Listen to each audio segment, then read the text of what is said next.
Estamos de volta e com uma boa notícia para pais e mães que estão esperando filhos. A licença paternidade vai passar de 5 para 20 dias. E a licença maternidade, que atualmente é de 120 dias, passará para 180 dias.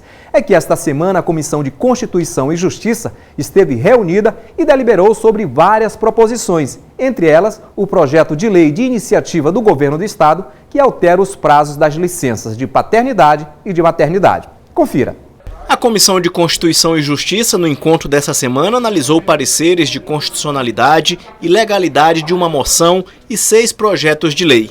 Entre os projetos está o de autoria do Poder Executivo, que altera os prazos de licença maternidade e paternidade.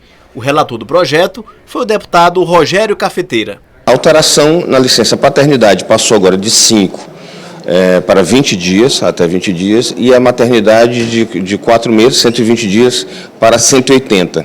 E aqui a gente tem que ressaltar que também ela atende ao processo de adoção, a questão da adoção. Então, quando se adota criança, os pais terão as mesmas prerrogativas de um filho natural. Isso é importantíssimo, porque dá a possibilidade da mãe passar mais tempo com o filho, que é importante, os 6 meses, em países que estão na nossa frente, nesse tipo de legislação, já se adota esse critério de 6 meses, e também do pai, que é importante isso, e os 5 dias era realmente um prazo muito curto. Então, com 20 dias, ele pode ajudar e conviver melhor com o filho recém-nascido. Uma medida provisória proposta pelo Poder Executivo cria o programa de parcelamento de débitos fiscais relacionados ao ICMS, Imposto de Circulação de Mercadorias e Serviços. O deputado Rafael Leitoa é o presidente da Comissão de Constituição e Justiça e também relator desse projeto. Entendemos que o projeto é constitucional, é prerrogativa do governador legislar sobre esses 25% do ICMS, onde ele coloca que dentro dos 25%, 18% deles serão agora atribuídos aos municípios com melhor desempenho no IDEB. Entendo que é um projeto importante porque vem fortalecer as políticas sociais que o governo do Estado está implementando, como, por exemplo, o Mais IDH. A gente também tem que ver que o Estado é feito também pelos municípios, principalmente pelos municípios. Se nós não tivermos gestores comprometidos com a educação, nós não conseguiríamos fazer com que o Estado do Maranhão saia desse índice alarmante de IDH. Então, eu acredito que ele deverá estar na Comissão de Orçamento para que se faça uma discussão maior, mais ampla com as entidades municipalistas, mas acredito que deverá tramitar no seu rito normal e passará pela Comissão de Orçamento e no plenário ainda esse semestre. A veiculação por uma TV em rede nacional sobre a situação precária de uma escola da rede municipal de ensino na cidade de Bom Jardim esta semana teve grande repercussão no parlamento. O deputado César Pires, que já foi reitor da Universidade Estadual do Maranhão, observa que os problemas nas estruturas físicas de muitas escolas são visíveis, mas existem outros problemas que agravam a situação, como falhas nos currículos escolares e as escolhas de professores. O Maranhão não tem um currículo definido em relação a isso. Nós fizemos em 2009 e aplicamos em 2010 e foi destruído. Ora, se você não tem um currículo, como é que você pode fazer um processo de avaliação? Onde é que você quer chegar? Esse é um ponto. O outro é o modelo de escolha de professores. O modelo não pode ser um modelo de escolha por gestões políticas, por indicações políticas. Tem que ser pelo seletivo, aos moldes do que era o antigo vestibular, como eu também fiz no tempo que era secretário, fiz com a UEMA selecionando o que oxigenou em 75%. Mais alguma coisa importante é o currículo e a metodologia. Qual o método de você cobrar isso? O método de, às vezes, nós avaliarmos corriqueiramente no dia a dia na sala de aula é totalmente inverso dos métodos que são cobrados pelo Enem ou pelas provas que compõem o IDEB, que é a cesta do IDEB. Então isso também tem que ser discutido, nós não podemos ficar sem discutir isso. Você sabe o que são direitos difusos e coletivos? E sabia também que toda vez que estes direitos forem feridos e houver condenação em dinheiro, o valor será destinado a um fundo estadual que fará a reconstituição dos bens lesados? Pois é, para quem não sabe, o repórter Ismael Gama vai trazer os detalhes. Roda aí. O governo do estado sancionou o projeto de lei que cria o Fundo Estadual de Proteção dos Direitos Difusos e Coletivos. O projeto de lei é de autoria do deputado Eduardo Braide. Deputado, o que são direitos difusos e coletivos?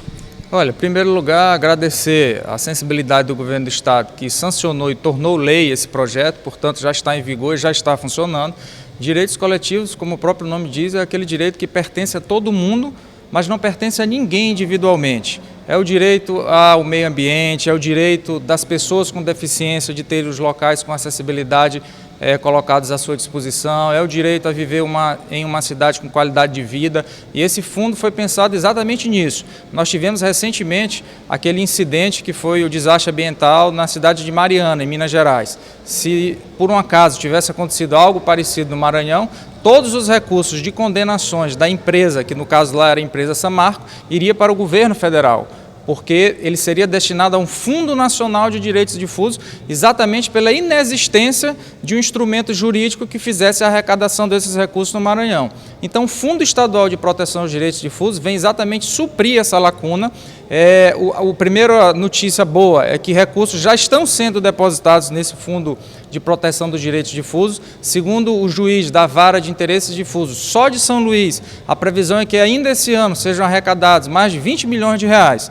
De que forma deverá ser utilizado esse recurso? Primeiro, é bom deixar bem claro que há um conselho que deverá decidir aonde deverão ser investidos esses recursos, não será simplesmente a vontade do governo do estado, a sociedade civil faz parte desse conselho, o Ministério Público Estadual faz parte desse conselho. Como é que pode ser utilizado esse recurso? Em obras para pessoas com deficiência, como é o caso de fazer obras de acessibilidade, construir moradias, pode ser utilizado no saneamento básico também. Para que você tenha ideia, em São Paulo, a maior parte dos convênios que são feitos com as prefeituras são feitos com recursos oriundos do Fundo Estadual de São Paulo dos Direitos Difusos. Então é um instrumento que a Assembleia Legislativa colocou no mundo jurídico, é uma nova forma, na verdade, de arrecadação para o Estado, uma vez que não aumenta nenhum tipo de imposto. Esse dinheiro, na verdade, vem exatamente das condenações daquelas empresas ou pessoas que vierem a descumprir com a questão e o respeito de direito à coletividade. Como eu disse,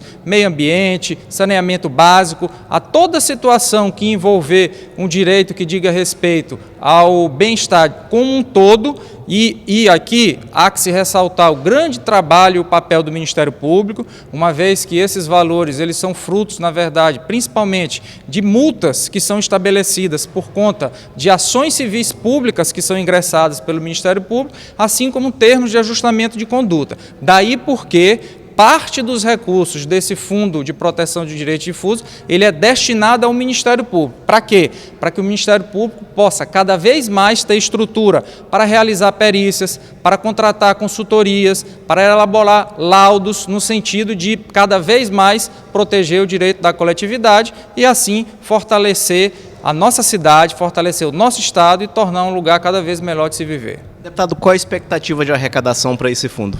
Esse ano, como disse, é algo em torno entre 20 e 30 milhões de reais. Já existem umas multas, na verdade, que já estão na fase de execução, segundo me informou o juiz de direito da Vara de Interesses Difuso e Coletivo de São Luís, e fora isso, aquelas novas multas que a gente sabe que surgem todos os dias por conta do descumprimento, da negação do direito à coletividade que é cometida por várias empresas e às vezes até por pessoas físicas. E no próximo bloco você vai acompanhar como foi a sessão especial aqui na Assembleia em homenagem à campanha da Fraternidade 2016. É já, logo após o intervalo.